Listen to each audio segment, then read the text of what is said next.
예루살렘 성벽 공사가 진행되는 동안 많은 어려움들이 있었죠. 외적들의 직접적인 그런 위협과 협박이 있었습니다. 또 이스라엘 백성들은 그런 위협과 협박 앞에서도 굴하지 않고 그들은 싸우면서 일하면서 싸우면서 그야말로 52일 만에 성벽을 완공하였습니다. 정말 이 성벽만 중수되어지면 모든 문제가 다 해결되어지고 그들에게 평안이 찾아오리라 생각하였지만 그 성벽이 완전히 중수되었음에도 불구하고 그들의 마음은 여전히 공허했습니다. 다시 말해서 이 성벽 공사가 신앙 부흥으로 연결이 되지 않았던 탓입니다. 여러분, 우리가 신앙생활 아무리 잘할 수 있는 환경과 여건이 만들어졌다 할지라도 하나님의 말씀이 그들 안에 들어가지 아니하면 하나님을 온전히 만날 수 없기 때문에 이 환경과 상관없이 우리의 마음은 늘 공허하고 답답할 수가 있습니다. 그래서 어떤 일이 일어났나요? 우리가 지난주 살펴본 것처럼 8장에서 그들이 새해 첫 날에 수문 앞 광장에 함께 다 모였습니다. 나팔절을 지키기 위해서 또 초막절을 지키기 위해서 그들이 그곳에 자발적으로 모여서 그들이 무엇을 청하였죠? 학사 에스라를 청합니다. 그 이유는 하나님의 말씀을 듣기 위해서였습니다. 외적인 그런 성벽은 세워졌을지라도 그 마음에 진정한 하나님의 은혜가 아직 임하지 않아 있기 때문에 하나님의 말씀을 듣기를 원했습니다. 학사 에스라는 레위인들과 함께 그는 말씀을 낭독을 했고 레위인들은 그 백성들 사이사이 들어가서 그 낭독되어진 말씀의 의미가 어떤 것인지 그들에게 가르쳐 주었습니다. 그 말씀을 들을 때 그들이 얼마나 많이 감동했습니까? 삶의 변화가 일어났습니다. 그들이 눈물을 흘리고 또 그 하나님의 은혜를 깨닫고 그들이 함께 백성들과 즐거워하기도 했습니다. 바로 이러한 신앙의 부흥이 드디어 일어나기 시작하면서 오늘 이스라엘 백성들의 삶에 변화가 일어나고 있는 모습들을 오늘 9장 말씀에서도 우리에게 보여주고 있습니다.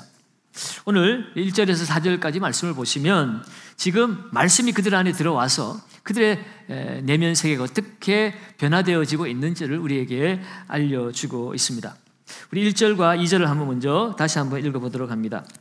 그달 29날에 이스라엘 자손이 다 모여 금식하며 굵은 베옷을 입고 티끌을 무릅쓰며 모든 이방 사람들과 절규하고 서서 자기의 죄와 조상들의 허물을 자복하고 그들이 말씀을 들은 이후에 그들이 말씀 앞에 반응하면서 행한 첫 번째 일이 무엇입니까? 8장에서도 그들이 말씀을 듣고 그들의 잘못에 대해서 정말 눈물로 반응을 했는데 오늘 이 9장에 와서 보면 그들이 회개하며 기도하고 있는 모습을 보게 됩니다. 그들이 하나님 앞에 자복하고 그들의 죄를 구하고 하나님 앞에 부르짖으며 기도했습니다. 그런데 그들이 그냥 기도를 한 것이 아니라 오늘 말씀에는 금식 기도를 했다고 기록하고 있죠. 여러분, 이 금식 기도는 육체적인 금식을 통해서 영적으로 더욱 하나님 앞에 집중하고자 하는 행위가 이 금식 기도입니다. 그러니까 하나님과 그 관계가 더욱 회복되어지기를 원하여서 이 금식 기도를 하는 것입니다. 자신의 육체적인 욕구를 또 그 필요를 일시적이나마 부정함으로써 나의 주인은 나의 욕망이 아니라 내 뜻이 아니라 나의 주인은 하나님이심을 그들은 이 금식 기도를 통해서 신앙적으로 고백하고 그리고 지금 그들 가운데 하나님이 원하신 하나님의 뜻이 무엇인지 또 하나님의 인도를 그들이 찾고자 그들은 금식하며 기도하기 시작한 것입니다. 여러분, 오늘날에도 많은 사람들이 금식 기도를 합니다. 그런데 대개가 그 금식 기도를 하는 그 목적을 보면 내가 원하는 것을 얻기 위해서 금식 기도를 하는 경우가 많이 있습니다. 건강을 회복하기 위해서, 때로는 좋은 직장을 구하기 위해서, 또 때로는 사업이 잘 되기를 바라는 마음으로, 자녀들이 좋은 학교 가기를 원해서 우리는 금식하며 기도하는 경우가 대부분의 금식 기도의 목적이 되고 있습니다. 물론 이런 일 때문에 우리가 기도하되 하나님 앞에 우리의 간절함을 나타내기 위해서 금식하며 기도하기도 하지만 그러나 따지고 보면 그 기도도 어쩌면 그 금식이라고 하는 것도 사실은 내가 중심이 되어서 하는 기도이죠. 내가 원하는 것 주세요 라고 우리는 먹지 않으면서 마치 아이들이 원하는 것을 얻기 위해서 부모에게 먹기를 거부하고 떼를 쓰는 것처럼 내가 먹지 않고 이렇게 하나님 앞에 떼를 쓰면 내가 원하는 것 하나님이 주시지 않겠는가? 어쩌면 그런 마음으로 우리는 금식하고 기도하고 있는지 모릅니다. 그야말로 금식의 목적에 전혀 반대되는 그런 동기로 우리는 기도를 하고 있는 것이에요. 여러분, 금식한다는 것은 내 욕망을 끊어냄으로 말미암아 내가 원하는 바, 내 욕망, 내 뜻을 이루고자 하는 것이 아니라 하나님의 뜻을 찾고 하나님의 뜻이 이루어지기를 원하는 것. 그래서 내 것을 내려놓는 것이 바로 이 금식의 의미인 것입니다. 그러면 여러분, 금식하며 기도한다는 것, 나의 필요를 얻어내기 위한 기도가 아니라 때를 쓰기 위한 금식이 아니라 오히려 내가 바라는 모든 것을 내려놓는 목적으로 하는 것이 금식 기도라는 사실입니다.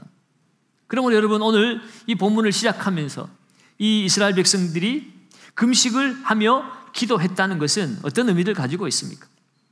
지금까지는 그들이 하나님 말씀을 듣지 않고 하나님 말씀을 들어도 하나님 말씀대로 살지 않고 내 욕심대로 살다가 우상숭배도 하고 하나님 말씀 앞에 불순종하며 그렇게 죄를 짓고 살아왔는데 이제는 내가 금식하며 죄를 자복하고 이제는 내 욕망과 내 뜻을 다 내려놓고 지금부터는 하나님을 따르겠습니다. 하나님 뜻에 순종하겠습니다. 그런 의미로 그들은 성회를 열고 금식하며 기도하고 있습니다.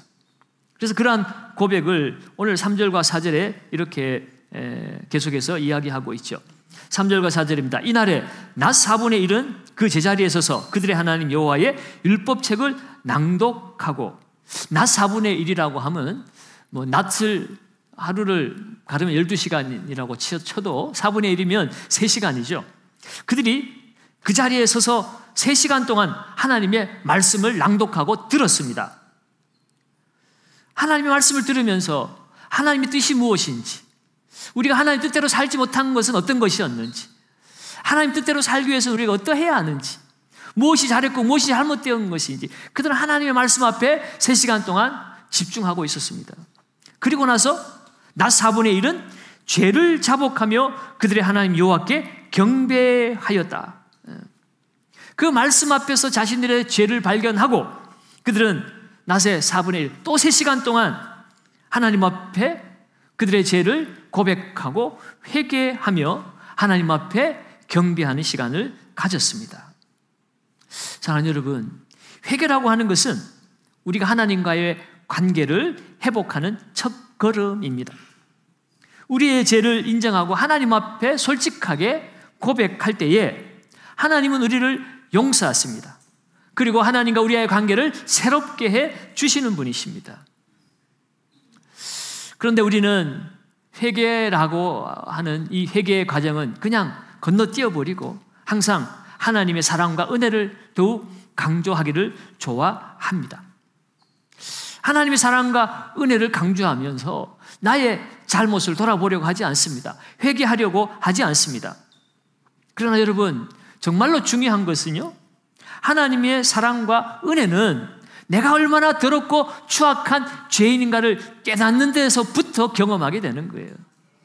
내가 죄를 알고 죄를 발견하는 순간 하나님의 사랑과 은혜 없이는 내가 존재할 수 없구나, 하나님 앞에 나아갈 수 없구나, 그것을 알아지고 깨달아지는 것이지, 회개 없이 나의 죄를 발견함 없이 처음부터 하나님의 사랑과 은혜를 발견하고 경험할 수는 없는 것입니다.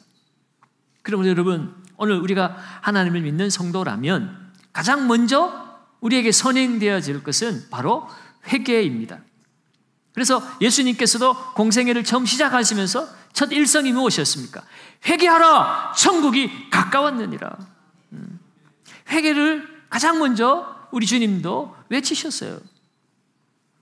오늘 본문 4절 말씀을 보면 레위인들이 강단에 서서 하나님의 말씀으로 그들이 부르짖기 시작했습니다. 왜 그랬을까?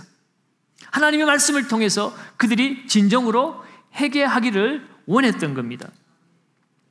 오늘 읽은 말씀의 그 내용들을 우리가 읽어보았지만 그들이 강단에서 부르짖고 그들이 외친 말씀은 무엇이었습니까? 자신들이 원하는 것을 좀 들어달라고 그것을 간구하는 외침이 아니었습니다. 그들은 오히려 하나님을 찬송했습니다. 하나님의 그 위대하심을 찬송하며 하나님의 그 행하신 놀라운 구원의 역사들을 그들이 기억하고 그것을 되새기고 있었던 것이에요. 하나님은 송축받으실 하나님이심을 그들이 찬양하고 6절에는 하나님은 창조주이시라고 그들이 외치고 있죠. 하나님은 천지를 창조하신 창조주이십니다. 그 창조주 하나님께서 7절에 가면 아브라함을 택하셨고 언약을 맺으신 신실하신 하나님이심을 말씀하고 있습니다. 뿐만 아니라 하나님께서 이스라엘 백성들을 애굽에서 구원하시고 광야로 인도하신 것을 기억하고 있다고 그들은 9절부터 15절까지 우리에게 전해주고 있습니다. 지금 이스라엘 백성들이 하나님의 말씀을 깨닫고 나니 그들은 세상을 보는 눈이 달라지기 시작했습니다. 그들은 과거에 베푸신 하나님의 은혜를 지금 기억하고 있습니다. 창조주 하나님이 어떻게 우리 조상 아브라함을 불러내셨으며 어떻게 우리 조상들이 애굽에 노예되었던 그 자리에서 구원을 받았으며 어떻게 하나님께서 그 광야에서 우리 조상들을 인도해 주었는가 그것을 생생하게 그들은 기억해내고 있습니다. 그러면서 그 하나님의 은혜가 있음을 알고 오늘 이 현재 어려움 속에서도 우리는 낙심하지 않고 좌절하지 않고 하나님을 계속해서 신뢰할 수 있음을 고백하고 있는 것입니다. 하나님은 언약에 신실하신 분이시구나. 하나님이 약속하신 것은 반드시 이루어내시는 분이시구나. 하나님이 아브라함을 부르시고 언약을 맺으신 그 결과로 인하여 우리의 조상들이 죄를 짓고 그렇게 반역을 하고 우상 섬기면서 때로는 징계를 받으면서 그렇게 살았지만 망하지 않고 오늘 이곳에 우리가 다시 존재하게 되고 있는 것은 하나님의 신실하심 때문이라는 것을 그들의 말씀을 통해서 기억해내고 있는 것입니다. 사랑하는 여러분, 예수님을 믿는다는 것이 무엇입니까? 예수 잘 믿으면 과거의 불행이 오늘날 하나님께서 돈을 많이 벌게 해주시거나 또는 높은 자리를 앉게 해주셔서 과거의 고통과 아픔을 예수 믿으면 다 하나님이 보상해 주시는 것이라고 우리는 그렇게 생각하고 있지는 않습니까? 여러분, 우리가 예수 믿으면 진정으로 예수를 받아들이기 시작하면 오늘 과거의 모든 고통과 아픔을 물질과 권세로 우리에게 보상해 주시는 것이 아니라 그 과거의 고통과 아픔을 재해석할 수 있도록 하나님께서 우리의 마음과 생각을 변화시켜 주신다는 것입니다. 예수 믿고 말씀을 통해서 하나님의 은혜와 사랑을 깨달아지면 내 삶에 무의미해 보였고 아무 생산적이지 못한 잃어버린 시간과 같았던 그 모든 것들도 합력하여 선을 이루신 하나님의 놀라운 섭리와 계획 가운데 하나님이 이루신 일들이라는 사실을 하나님의 그 은혜와 사랑을 깨달은 자만이 다시 그것을 해석해낼 수가 있다는 것입니다. 내 중심적 시각이 하나님의 말씀을 통해서 하나님의 시각으로 바뀌어지니까 내 삶의 과거의 고통과 아픔도 아무 문제가 되지 않고 오히려 미래를 향한 전화 위복이 되어지고 하나님께서 그 모든 아픔의 시간들도 오늘의 하나님의 은혜와 능력으로 하나님이 일하실 때 쓰임받는 도구로 하나님께서 우리를 새롭게 바꾸어 주시더라는 것입니다. 여러분, 요셉도 말로 다 할 수 없는 고통과 아픔을 겪었지만 그러나 그는 하나님과 동행하면서 하나님의 말씀을 듣고 그 말씀 안에서 그의 인생을 바라보고 세상을 바라보기 시작했을 때 그를 그렇게 고통을 주었고 미워했고 죽이려고 했던 그 형제들을 다 용서할 수 있었어요. 이때를 위함이니이다. 그 과거의 고통과 아픔, 그 시간이 없었으면 오늘 이 순간도 없었다는 거죠. 형들은 나를 미워해서 나를 괴롭히고 나를 애굽으로 팔아버렸지만 하나님, 당신들이 나를 애굽으로 팔아버린 일이 없었다면 내가 애굽에 올 일이 없었을 것이고, 애굽에 오지 못했다면 오늘 내가 총리가 되어서 이렇게 우리 가족들을 구원하고 이 세상을 구원할 수 있는 이런 하나님의 도구로 쓰임받을 수 없었을 것 아니냐. 하나님의 말씀으로 세상을 보고 내 삶을 바라볼 때에 모든 것이 다 깨달아지고, 그 잃어버렸던 시간, 무의미했던 시간들도 무의미한 시간이 아니라 오늘 이때를 위하여 하나님이 준비하신 시간이었다는 것이에요.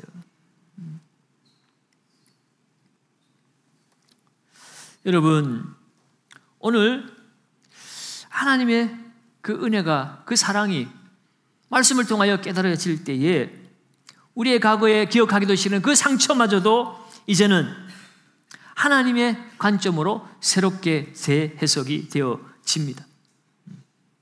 이것이 바로 예수 믿는 자들만이 가질 수 있는 신앙의 신비한 역사입니다. 오늘 지금 이스라엘 백성들이 이러한 신앙의 신비를 경험하고 있습니다.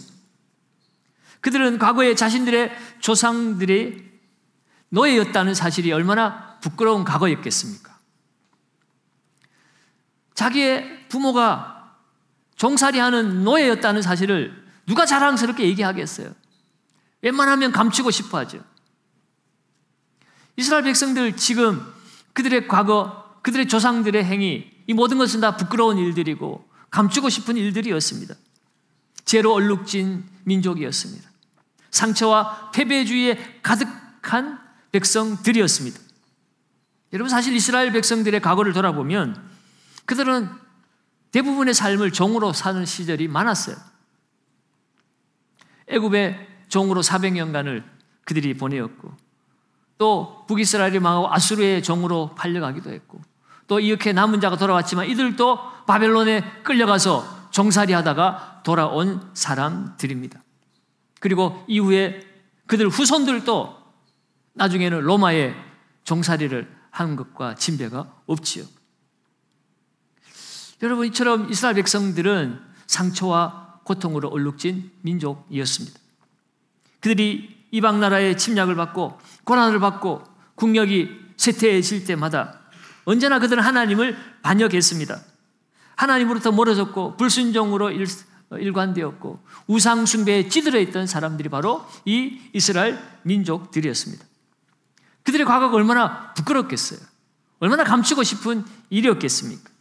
그런데 그들이 하나님 말씀 앞에서 회개하기 시작하자 그 과거에 부끄럽고 상처 많았던, 감추고 싶었던 그 이야기가 하나님의 은혜와 사랑이었다는 사실을 그들이 깨닫기 시작한 것이에요. 오늘 본문 안에서 16절과 17절을 보면 그들이 이렇게 고백합니다.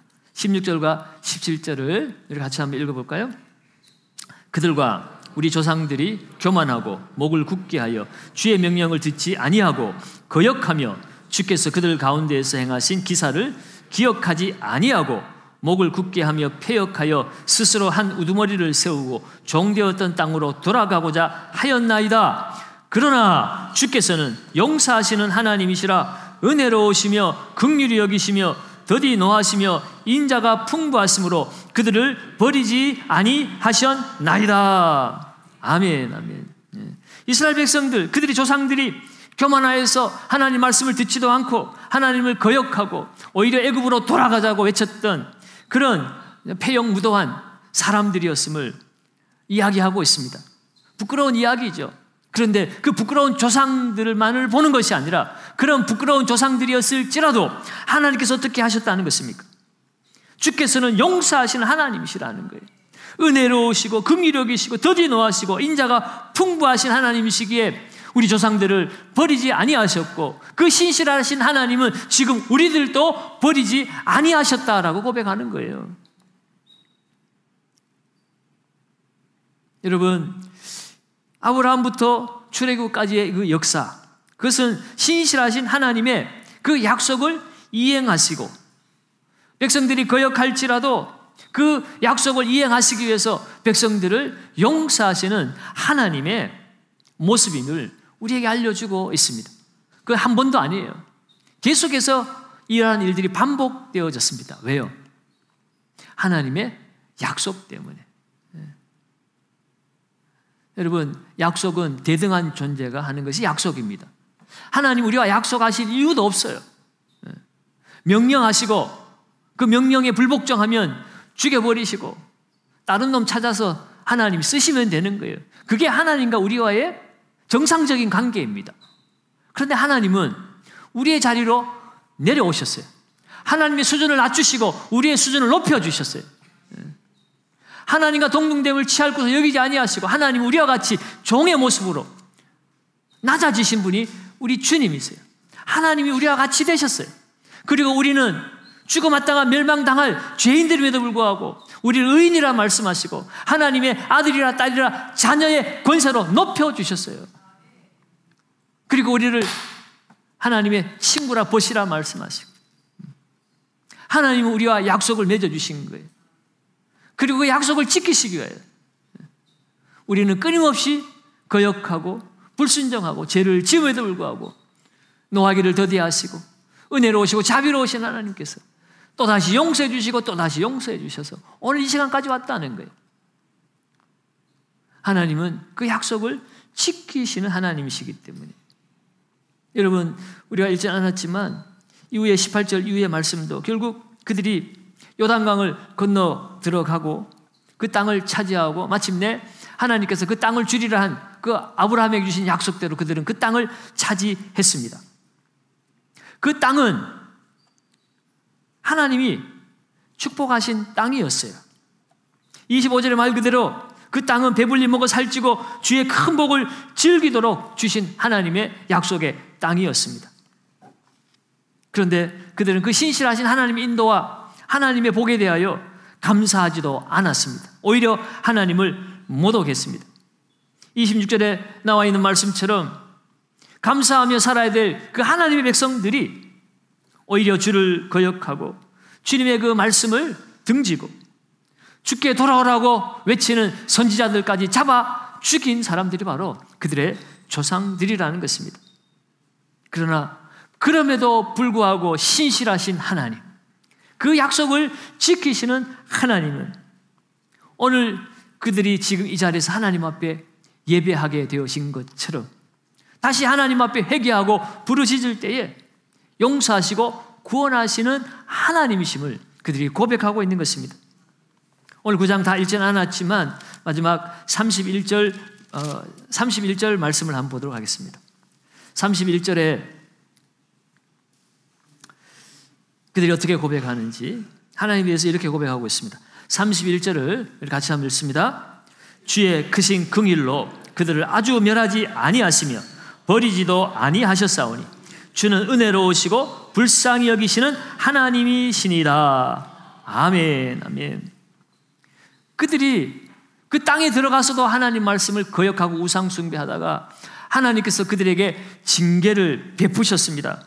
그런데 그 징계 가운데서 긍휼하신 하나님께서 그들을 멸하셔야 마땅하지만 아주 멸하지 아니하셨고 버리지 아니하셨고 은혜로우시고 불쌍히 여기신 그 하나님께서 그 남은 자들을 다시 이곳으로 돌려보내서 지금 이곳에서 그들이 회개하고 하나님 앞에 부르짖으며 하나님 앞에 기도하고 예배하고 있음을 오늘 그들이 고백하고 있는 것입니다. 여러분, 징계의 목적은 자녀들을 바르게 하기 위함입니다. 하나님께서 이스라엘 백성들을 징계하신 이유는 이스라엘이 죄악에서 회개하고 돌아오기를 바랐기 때문이죠. 여러분, 오늘 지금 이스라엘 백성들이 함께 성회로 모여서 금식하며 회개하며 기도하며 그들이 강단에서 외치며 회개하기로 돌아오기를 바라는 그 메시지는 바로 오늘 우리에게 주시는 메시지이기도 합니다. 여러분, 이스라엘 백성들이 하나님의 택한 백성이고 하나님의 놀라운 은혜와 사랑을 받았음에도 불구하고 그들은 계속해서 하나님을 반역하고 하나님을 멀리하고 우상 숭배하며 살아갔습니다. 여러분, 오늘 우리도 하나님께 구원받은 하나님의 택한 백성임에도 불구하고 날마다 우리는 하나님을 잊어버리며 살아가고 있지는 않습니까? 여러분, 우리가 하나님과의 관계가 소원해지고 멀어지고 그래서 이 세상 살아가는 삶이 답답하고 문제가 많고 어려움이 있다면 여러분, 이제 우리가 하나님 앞으로 돌아가야 합니다. 하나님과의 바른 관계를 회복해야만 합니다. 그러기 위해서 우리가 해야 할 일이 무엇입니까? 오늘 이스라엘 백성들이 하나님과의 그 관계를 회복하기 위해서 그들이 했던 일, 바로 회개입니다. 여러분, 죄는 하나님과 우리의 관계를 단절시키는 것이 죄이지만, 회개는 그 단절된 관계를 회복시켜 주는 열쇠입니다.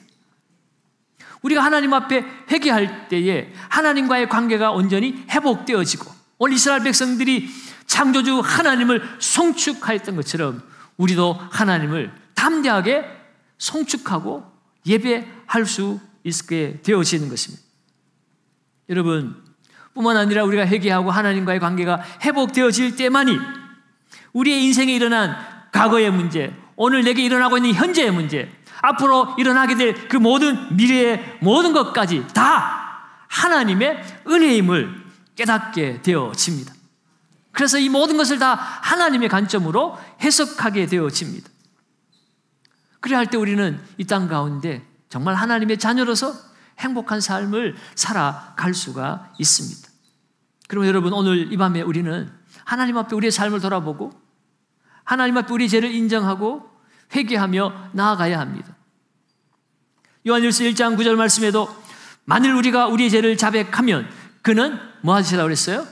미쁘시고 의로우사. 미쁘시고 의로우사. 미쁘다는 말은요, 믿을만하다, 신실하다, 그런 말씀이에요. 하나님은 신실하시고 의로우신 분이십니다. 그렇기 때문에 우리가 죄를 자백하기만 하면 하나님은 우리의 죄를 용서하십니다. 그것이 하나님의 약속이기 때문에 예수 그리스도를 십자가에 죽게 하시면서까지 우리를 용서하시고 구원하신 하나님, 여러분, 오늘 왜 우리의 죄를 또다시 용서하지 못하시겠어요? 예수 그리스도는 최종적인 용서의 사건입니다. 오늘 우리가 예수를 믿을 때에 우리의 모든 죄는 해결을 받았습니다. 그러나 예수 믿고 난 이후에도 우리가 이스라엘 백성들처럼 또다시 말씀을 거역하고 우리의 육체적 본능을 따라서 세상의 우상을 쫓아서 살아가며 하나님과의 관계가 단절되어지고 멀어졌을 때에 우리의 삶에 많은 것을 가지고 모든 것을 소유했다 할지라도 우리는 진정으로 행복한 삶을 살 수가 없습니다. 답답하고 고통스러운 삶을 살 수밖에 없어요. 우리는 하나님의 구별된 하나님의 자녀로 다시 세워져야만 합니다. 하나님이 우리의 죄를 사하시고 모든 불의에서 우리를 깨끗하게 하시는 은혜의 역사가 다시금 우리 가운데 회복되어져야 한다는 것입니다. 여러분, 분명한 사실은 우리는 늘 연약하고 늘 불순종하고 늘 흠과 티가 많은, 허물 많은 백성이지만, 그러나 하나님은 변함없이 신실하신 하나님이십니다. 우리는 또다시 넘어지겠고 또다시 실패하겠지만, 그러나 하나님은 그러한 우리를 기다리고 계십니다. 하나님 앞에 나와서 회개하고 다시 하나님의 사랑을 붙들고 하나님을 의지하며 살기를 하나님께서 더욱 원하고 계신다는 것이에요. 하나님은 자비와 긍휼의 하나님이십니다. 하나님의 인자와 사랑은 영원하십니다. 그 영원하신 그 하나님의 인자와 사랑으로 인하여서, 그 자비하심과 긍휼하심으로 인하여서 오늘 우리는 연약하고 부족한 모습인 채로라도 우리는 주님 앞에 나아가서 우리 하나님 아버지 앞에 우리는 새로워질 수가 있습니다. 탕자가 집을 떠나서 온갖 세상 가운데 괴로움을 당하고 죄 가운데 살았지만 그의 마지막 희망, 내가 아버지 집으로 돌아가면 된다. 돌아갈 것을 그가 마음을 가지고 아버지 집으로 돌아갔을 때 모든 문제는 다 해결이 되었습니다. 오늘 하나님 아버지께서는 우리가 회개하고 돌아올 때 하나님의 자녀의 권세를 회복시켜 주시는 하나님이십니다. 오늘 이스라엘 백성들이 하나님 말씀 앞에서 그들의 죄를 자복하고 하나님 앞에 찬송하며 하나님의 그 말씀을 기억하며 그 하나님의 신실하심 앞에 그 모든 것을 맡기고 온전하고 새로워진 삶을 살았던 것처럼 오늘 이 밤에도 하나님 앞에 나를 맡기고 하나님 내게 베푸신 그 하나님의 은혜와 사랑을 기억하고 그 우리 하나님 앞에 영광 돌릴 수 있는 저와 여러분들의 삶이 되시기를 예수님의 이름으로 축원합니다.